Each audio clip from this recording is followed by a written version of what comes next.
నవరాత్రి వ్రత ఫలమును తెలుపుటకు ఏ నరుల తరమింకను, కోటి సూర్య కాంతితో సింహవాహిని మెరుపు మెరియగాను.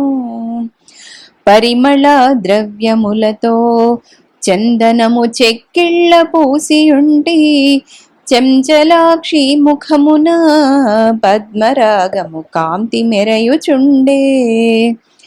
ఆవరణ శక్తులతోనూ శ్రీదేవి ఆటలాడుచును, సప్తశతి తానగుచును శక్తి సేనలతోను సేవలంది. అష్టదిక్పాలకులతో శ్రీదేవి సప్త మహాపురుషులతోనూ సనకాది మునులతోనూ శ్రీదేవి రంభ ఊర్వశులతోనూ గంధర్వ స్త్రీలతోనూ శ్రీదేవి దేవకన్యకలతోనూ చతురంగ బలముతోనూ శక్తి సేనలతోనూ సేవలంది.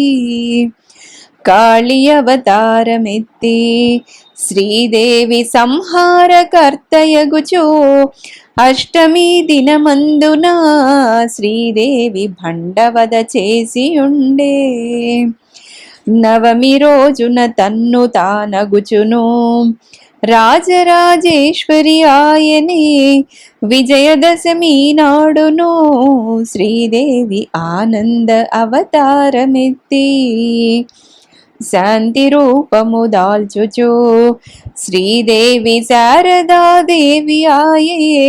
శ్రీవ్రతము చేసినట్టి ప్రతి మానవులకైన జన్మలేదు. సంసార వృక్షమంతా భేదించి ముక్తి కోరెద నిరతము, రాజరాజేశ్వరి ఎప్పుడూ రక్షించి మన వెంట తిరుగుచుండే.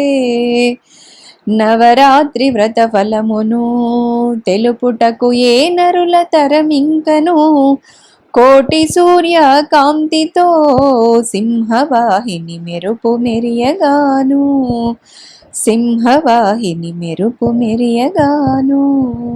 సింహవాహిని మెరుపు మెరియగాను.